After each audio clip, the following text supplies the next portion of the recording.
Hello students. आज हम Kepler's laws study करेंगे और उनको प्रूफ करने की कोशिश करेंगे using Newton's law and mathematics, मतलब डिफरेंशियल इक्वेशन काइंड ऑफ चीज। तो Kepler's laws,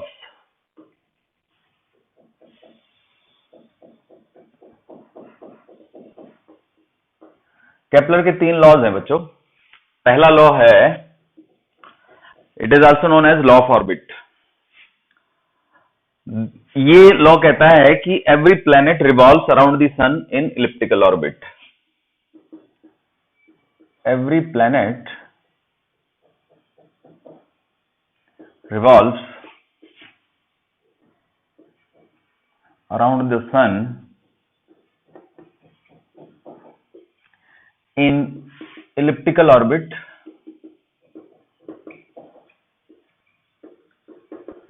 such that sun is situated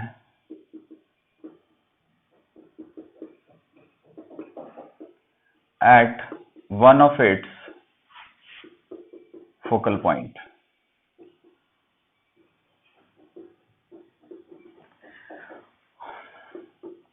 हर एक प्लेनेट सन के अराउंड इस तरह से घूमता है कि उसकी ऑर्बिट इलिप्टिकल होती है और सन उस इलिप्टिकल ऑर्बिट के एक फोकस पे सिचुएटेड होता है।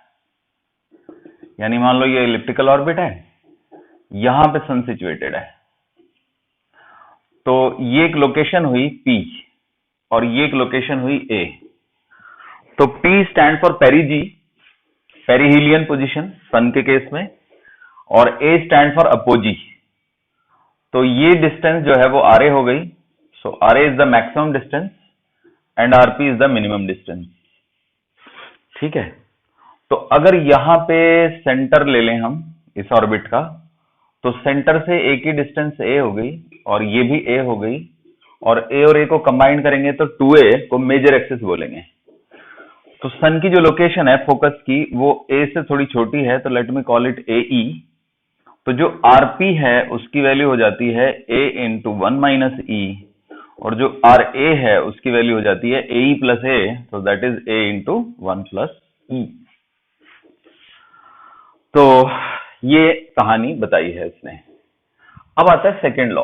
तो सेकेंड लॉ को हम लॉ ऑफ एरिया भी कहते हैं। तो वो कहता है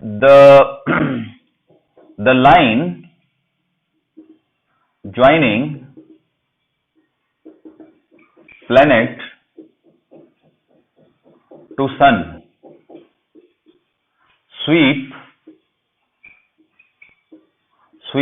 equal area in equal time interval।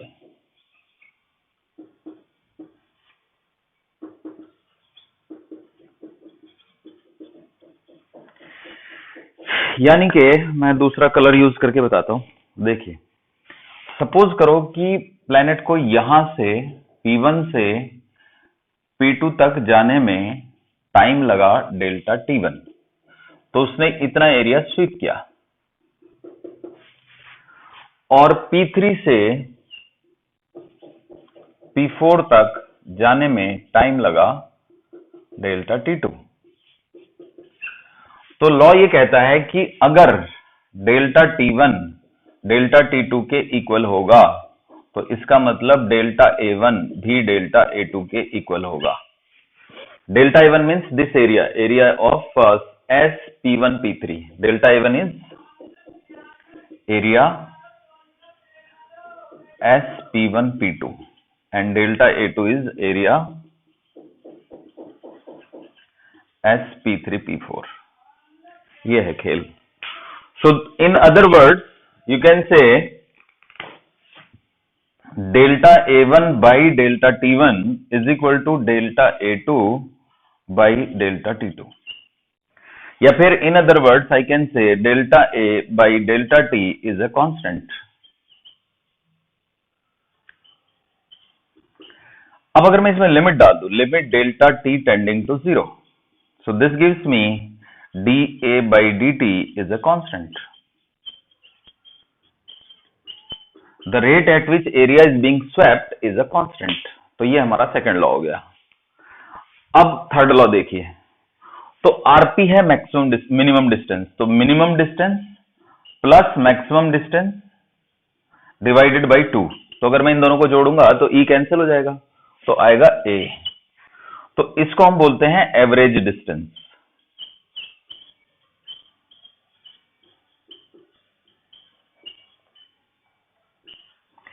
So third law में केपलर बताता है कि T square, third law is also known as law of period.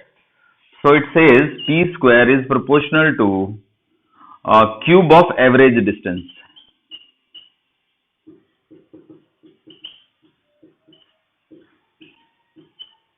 यानी कि T square is proportional to a cube, यानी कि टाइम पीरियड का square is proportional to cube of semi major axis of the elliptical orbit. ऐसे हो गया ये। तो अब हम इन तीनों लॉज के प्रूफ करते हैं। देखिए थोड़े से डिफिकल्ट हैं प्रूफ, लेकिन कर लेते हैं।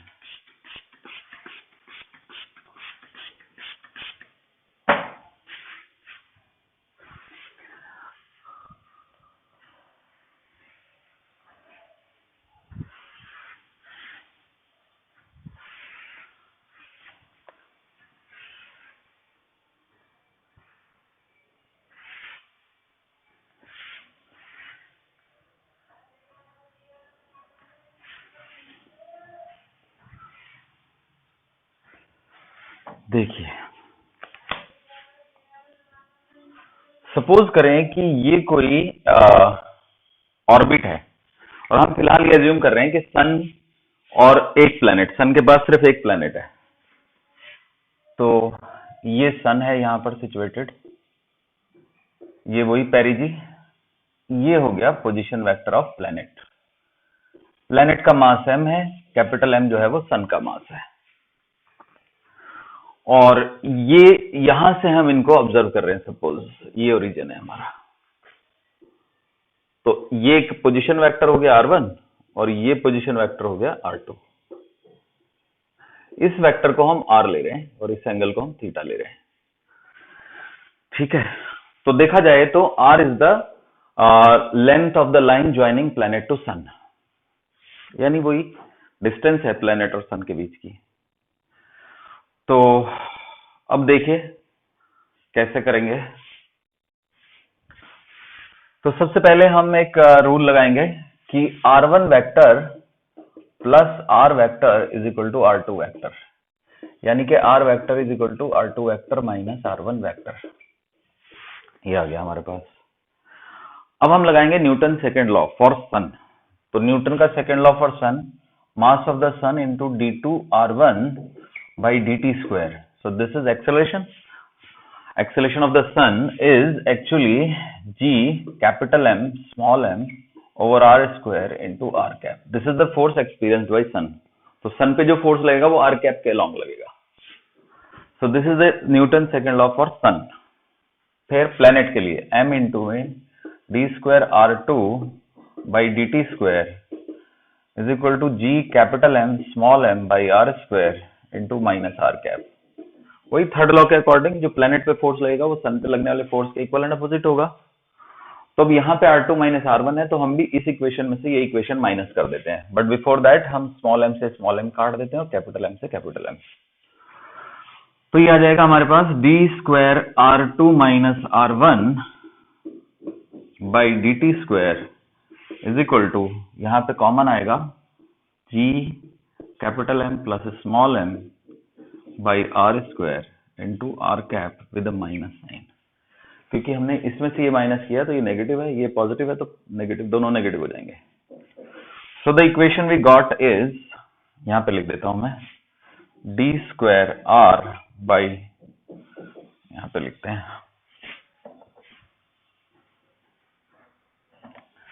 So the equation we got is D square R by dt square plus g capital M small m plus small m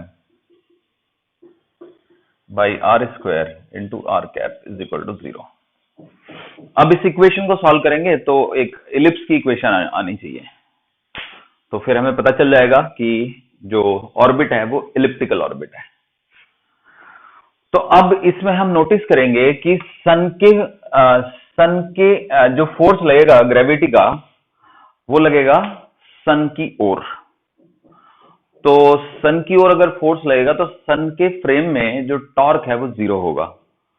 तो मान लो हम सन के फ्रेम में आ जाते हैं, तो टॉर्क अगर 0 है तो एंगुलर मोमेंटम कांस्टेंट रहेगा। तो angular momentum L is equal to are cross P, ये कांस्टेंट रहेगा। So P can be written as R cross m into में V is D are by D T. So L by m is equal to are cross D R by D T.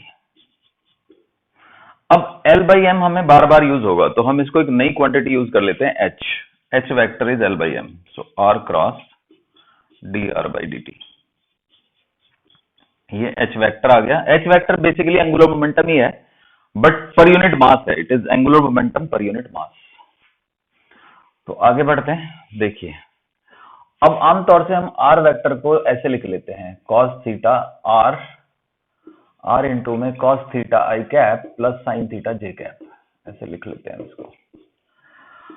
तो R vector बन जाता है हमारा R into में r cap, तो R cap बन जाता है हमारा cos थीटा आई कैप प्लस साइन थीटा जे कैप, ऐसे बन जाता है, ये तो पता ही है। तो अब अगर मैं D r cap by D T कर दूं तो वो आ जाता है minus sine theta I cap plus cos theta J cap into D theta by D T. अब ये खुद में एक यूनिट वेक्टर है, तो इसका मतलब d r cap by D t की वैल्यू आ जाती है, this is you can call theta cap into में d theta by D T. अब थीटा कैप जो हो गया वो हो गया माइनस साइन थीटा आई कैप प्लस कॉस थीटा जे कैप, ये मैं ऑलरेडी सर्कुलर मोशन में एक्सप्लेन कर चुका हूं। So d theta cap by D T, ये आ जाएगा माइनस का कॉस थीटा आई कैप माइनस का sine theta J cap into D theta by D T. So that gives me D theta cap by D T, ये minus are cap हो गया। So minus are cap into D theta cap D theta by D T. तो ये दो result हैं जो हमें use होंगे, एक ये और एक ये। तो इनको भी मैं लिख लेता हूं, d r cap by D T is equal to theta cap into D theta by D t, और d theta cap by D T is equal to minus are cap into D theta by D t. These are the two result जो हमें जरूरत पड़ेगी। तो देखिए आगे बढ़ते हैं।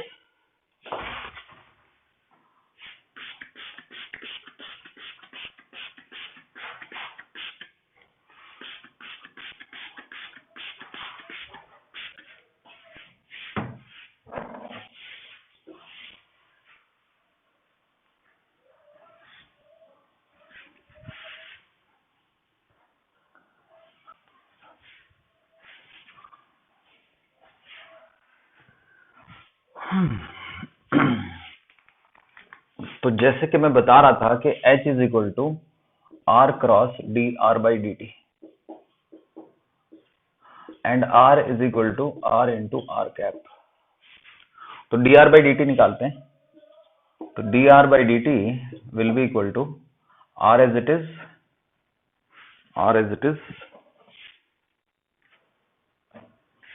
इंटू में d r cap by D t और plus D R by D T into are cap.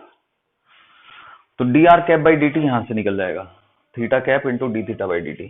So D are by D T is equal to are into D theta by D T into theta cap plus D R by D T into are cap.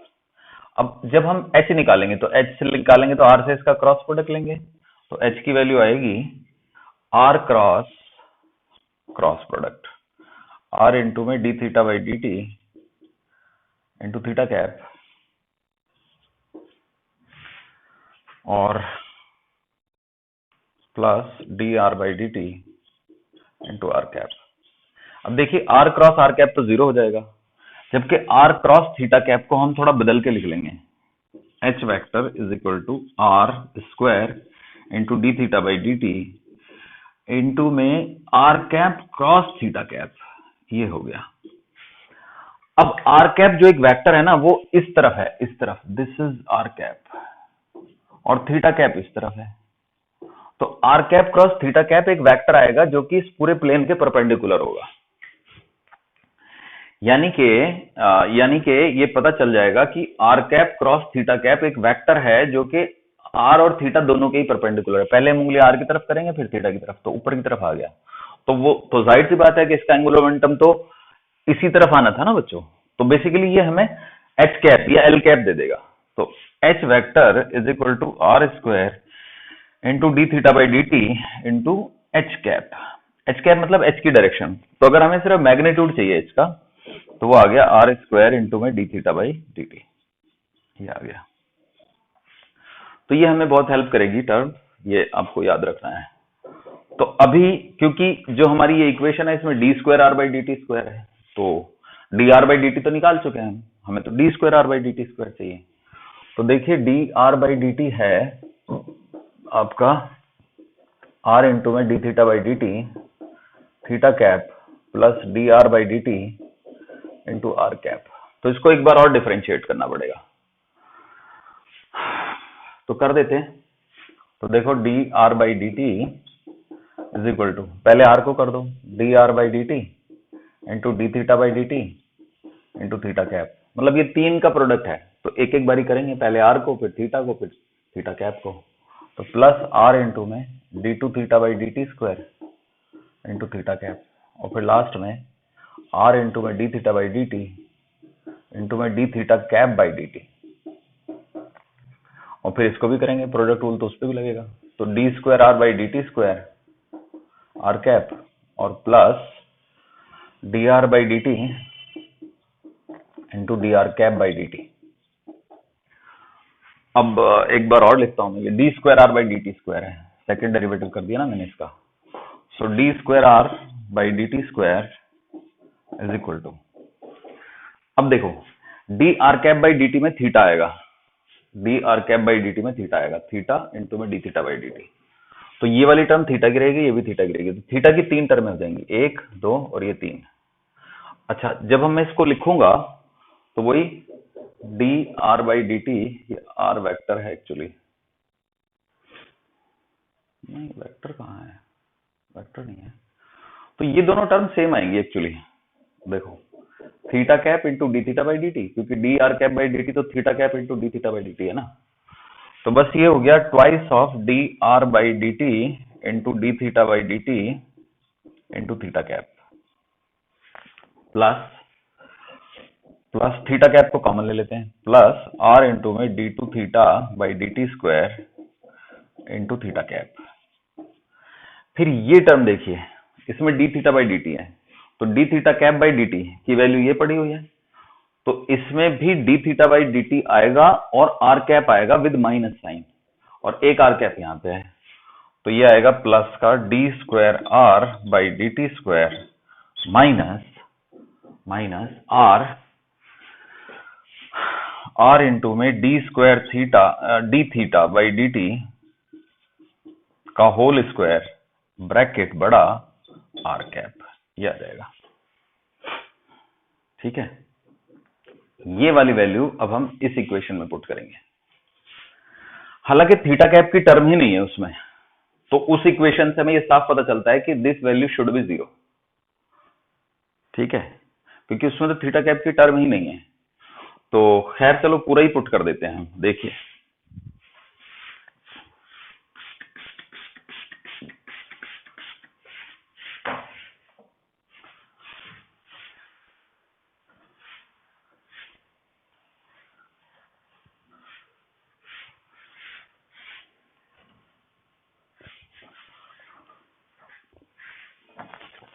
इस equation में ये वाली value डालनी है। तो ये आ गया हमारा d square r by D t square minus r into में d theta by D t का whole square bracket r cap plus ये 2 d are by D T into D theta by D t plus r into में d square theta by D t square into theta cap,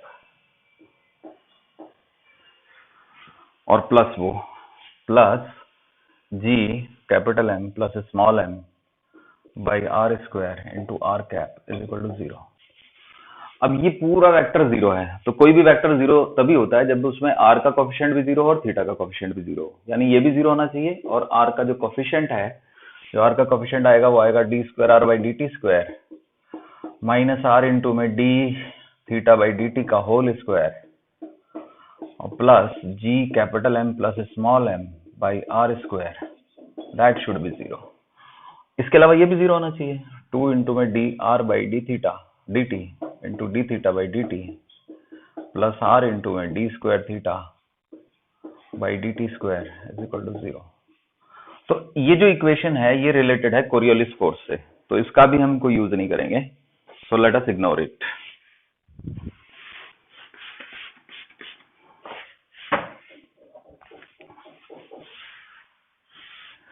तो हमारी जो main equation आई है वो ये है। अब हमें इस इक्वेशन को सॉल्व करना पड़ेगा और फिर हमारा जो रिजल्ट आएगा वो एक इलिप्स होगा, तो उससे प्रूफ होगा कि इसकी ऑर्बिट इलिप्टिकल है।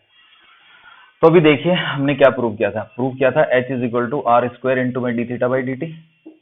सो this gives me D theta by D T is h upon r square, so d square r by D t square minus r into में h square by r power 4 plus g capital M plus small m by r square is equal to 0. So this gives me d square r by dt square minus h by r cube plus g m plus small m by r square is equal to 0. अब यहाँ देखिए इस equation को solve करने के लिए हमें थोड़ा वेरिएबल्स को बदलना पड़ेगा, तो हम एक वेरिएबल एज्यूम करते हैं r is equal to 1 by u. तो अब इसको डिफरेंशिएट करते हैं, तो d are by D T is equal to minus 1 by u square into D theta d u by D T. अब देखिएगा ध्यान से, d u by D t को थोड़ा बदलते हैं, d are by D T is equal to minus 1 by u square into d d u by d theta into D theta by D T. D theta by D T लाना है ताकि जो है ना कैंसिल हो, मतलब D theta by D t की value पता है ना, एच अपॉन आर स्क्वायर। तो अगर इसकी वैल्यू मैं एच अपॉन आर स्क्वायर डाल दूं तो d are by D t की वैल्यू आएगी, अच्छा ये 1 by u square r square है, तो minus r square into d u by d theta into h upon r square, तो बस ये आर स्क्वायर कट गया। तो देखा जाए तो d are by D t की वैल्यू सिंपल आ गई, एच इंटू में minus D u by d theta. एक ही वेरिएबल है इसमें, मतलब देखा जाए तो प्रोडक्ट रूल नहीं लगाना पड़ेगा। तो अब इसको एक बार फिर से डिफरेंशिएट करना पड़ेगा, तो करते हैं डिफरेंशिएट।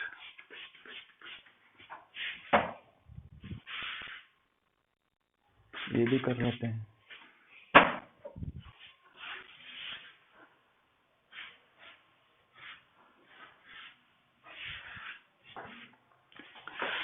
तो हमारे पास क्या है, हमारे पास है d are by D T is equal to minus h into में d u by d theta. तो d square r by D t square is equal to minus h into में d by D t of d u by d theta. अब फिर से वही, यहाँ पे D theta कर दो और ये कर दो आप D theta by D T.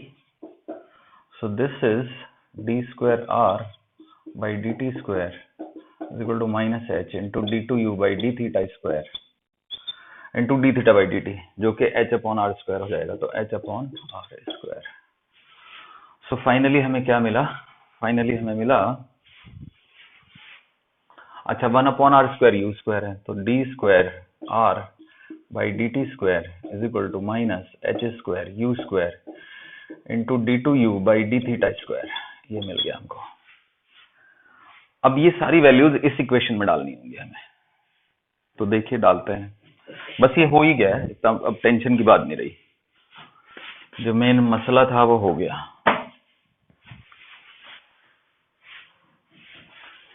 तो हमारे पास एक टर्म है 1 by r is equal to u, ये भी है, तो इसमें डाल देते हैं। तो जब हम डालेंगे तो देखो d square r by D t square की जगह आएगा minus h square u square into d two u by d theta square, और ये आएगा h इंटू में यू क्यूब और प्लस यू स्क्वायर इंटू में g capital M plus small m is equal to 0, क्योंकि हमने सारे आर को उड़ा देना है, 1 बाई आर की जगह पे यू डालना है।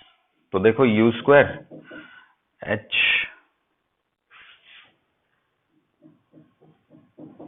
एच स्क्वायर था यहाँ पे, तो एच स्क्वायर से पूरी इक्वेशन को आप डिवाइड कर दीजिए और यू स्क्वायर से, एच स्क्वायर यू स्क्वायर से, तो ये मिलेगा minus d two u by d theta square minus h plus ji capital M plus small m by h square is equal to 0।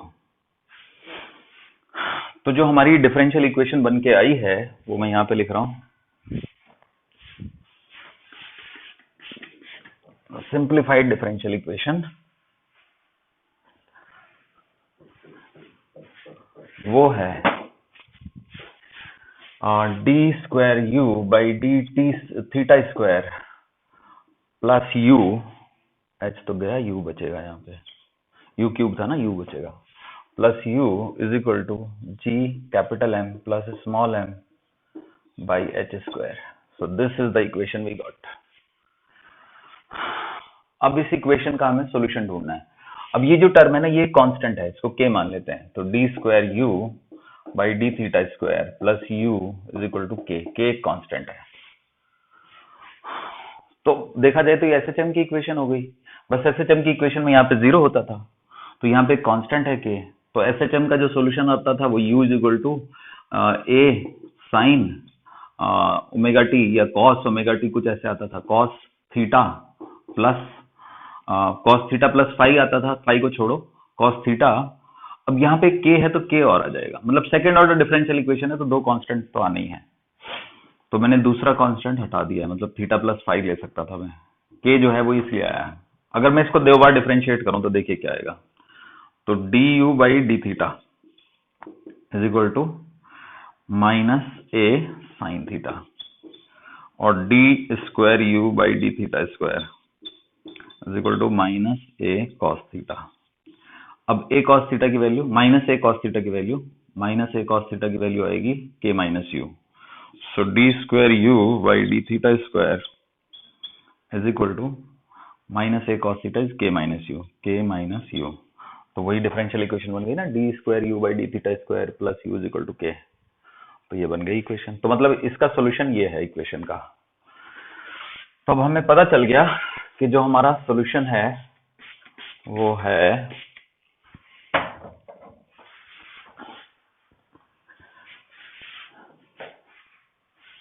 ये, क्या है सॉल्यूशन, इस इक्वेशन का सॉल्यूशन है u is equal to capital A cos theta plus k. अब k तो हमने इसको माना ना G M, G capital M plus small m by h square, ये हमारा के हो गया। This is the solution of u।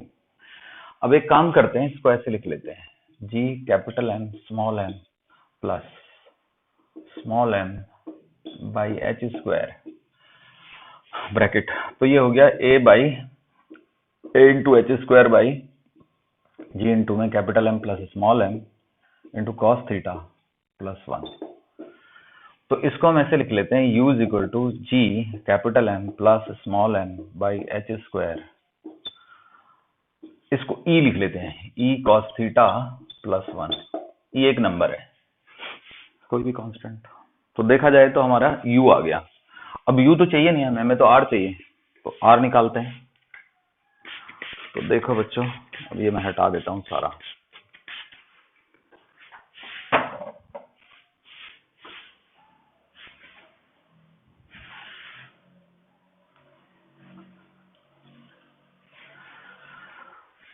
तो हमारा जो r आ गया वो 1/u है, तो r is actually h square by ji capital M plus small m into 1 plus e cos theta,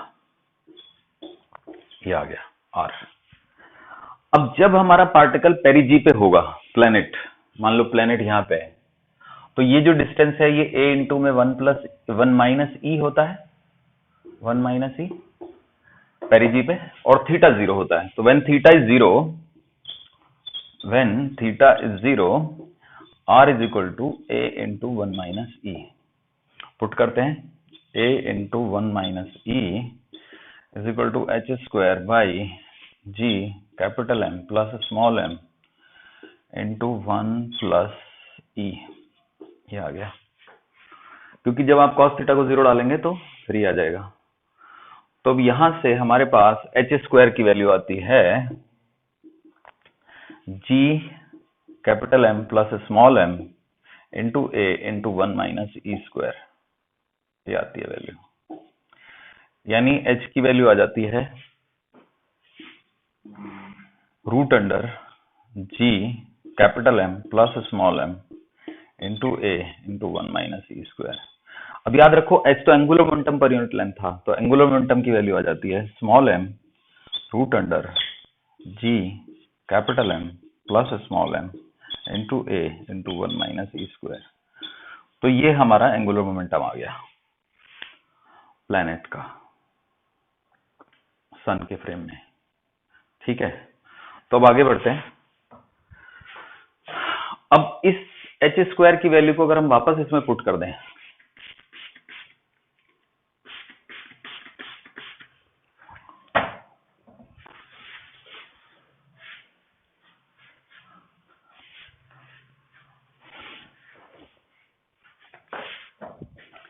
H square की वैल्यू यहां पुट करते हैं, तो हमारा आर आ जाता है g capital M plus small m into a into 1 minus e square divided by ji capital M plus small m into 1 minus 1 plus e cos theta. तो अब ये टर्म तो कट जाती है, तो यहाँ से रेडियस का एक्सप्रेशन आ जाता है ए इंटू में 1 minus e square divided by 1 plus e cos theta. तो अब ये हमारी जो है इलिप्स की इक्वेशन आ गई है। This is the equation of ellipse. क्योंकि आप इसमें देखिए थीटा को 0 डालेंगे, तो थीटा को 0 डालते ही 1 प्लस ई आ जाएगा, तो आर की वैल्यू आ जाएगी ए इंटू 1 माइनस ई का स्क्वायर डिवाइड बाई 1 प्लस ई, यानी आर इंटू आर आ जाएगा 1 ए इंटू 1 माइनस ई। फिर अगर आप थीटा को 180 डाल दें, तो जैसे ही आप 180 डालेंगे तो cos 180 की वैल्यू -1, तो नीचे आ जाएगा 1 प्लस ई 1 माइनस ई, तो 1 minus e square by 1 minus e, तो बचेगा a इंटू 1 प्लस ई। और डिफरेंट डिफरेंट लोकेशन के लिए भी हम निकाल सकते हैं। थीटा इज इक्वल टू 90 के लिए निकाल सकते हैं, तो वो लेटेस्ट रेक्टम का हाफ आएगा, तो 90 डालेंगे तो बस a इंटू में रूट 1 माइनस ई स्क्वायर आ जाएगा, जो कि लेटेस्ट रेक्टम का हाफ है। तो इस तरीके से ये प्रूफ हो गया कि ये इलिप्टिकल पाथ में चलेगा। अब आता है हमारा सेकेंड लॉ का प्रूफ। तो देखिए सेकेंड लॉ का प्रूफ भी करते हैं।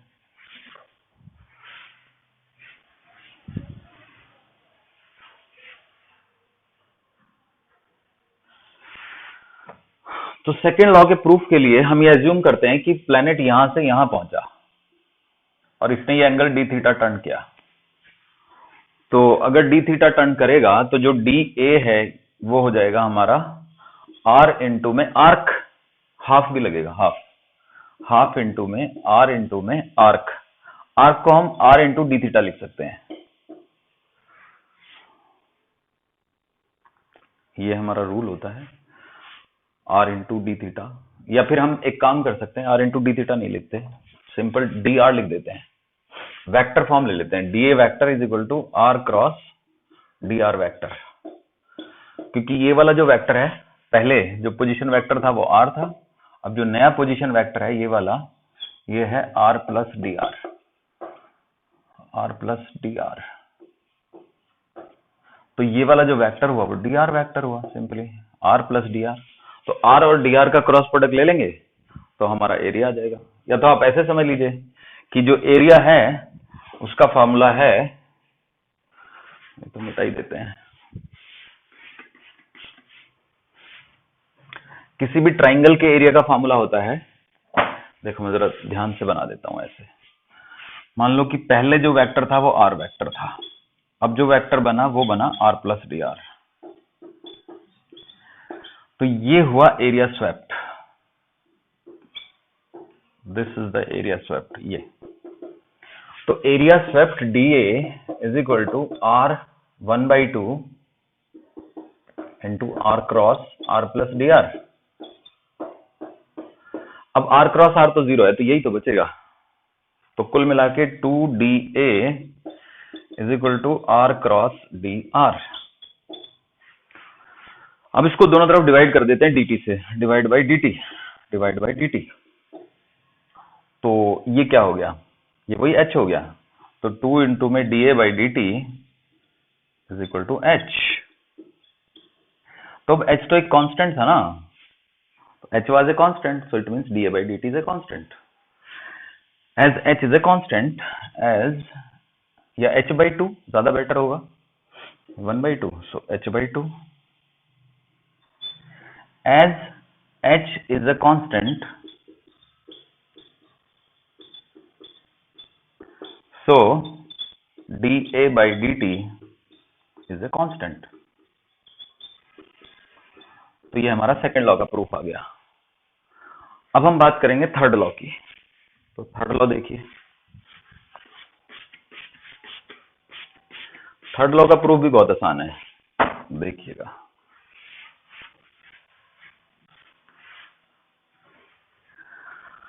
अब ये जो हमारा आया है DA by dt is equal to h/2, ये आ गया। अब हम एक काम करते हैं, पूरा एरिया ले लेते हैं इसका। तो पूरा एरिया लेने से पूरा टाइम हो जाएगा। तो पूरा एरिया है पाई AB और पूरा टाइम है टाइम पीरियड। और h क्या है, h है L/2m, मतलब h L/m है तो ये L/2m हो गया। अब B क्या है, B है इसकी माइनर एक्सिस। तो A और B में एक रिलेशन होता है, क्या रिलेशन होता है, B² is equal to A² into 1 minus E², ये होता है रिलेशन। तो B की वैल्यू हो गई A इंटू में रूट ऑफ 1 माइनस E², तो ये डाल देते हैं हम यहाँ पे।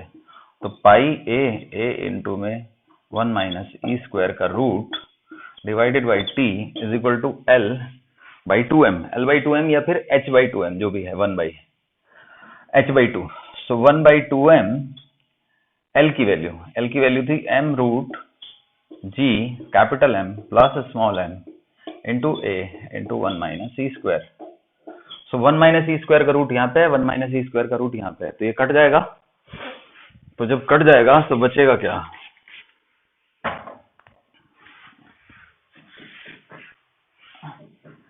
तो देखिए बहुत कुछ कट जाएगा। तो एक तो ये 2 कट गया, ठीक है, ये वाला 2 यहाँ आ गया। तो 2 pi A² by T is equal to root of G capital M plus small m into A। तो इसको उधर ले जाते हैं, इसको नीचे ले आते हैं। तो T की वैल्यू आ गई हमारी 2 pi A² by root under G capital M plus small m into A। तो ये A की पावर 2 है और ये A की पावर आधी है, तो 3/2 पावर बची। So this gives me T is equal to 2 pi root under A³ by G into में capital M plus small m, ये हो गया। अब अगर हम ये चीज अर्थ पे लगाएं, तो अर्थ का जो मास है ना वो बहुत ही कम है इन कंपैरिजन टू सन, क्योंकि जो अर्थ का मास है वो है आपका, mass of earth is 6 into 10 to the power 24।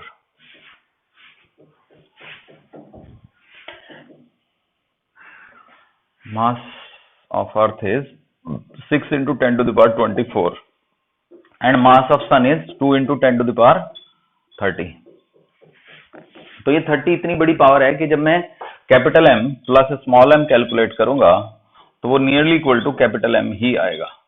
तो ये फॉर्मूला थोड़ा सिंप्लीफाई हो जाएगा, T is equal to 2 pi root under A³ by G M is mass of sun. तो इस तरीके से T² is proportional to A³, ये प्रूफ हो गया। तो हमने तीनों लॉज प्रूव कर दिए, और केपलर के 3 लॉज, और उनको हमने मैथमेटिकली मैथमेटिक्स लगा के, डिफरेंशियल इक्वेशन लगा के और न्यूटन के लॉज लगा के प्रूव कर दिया।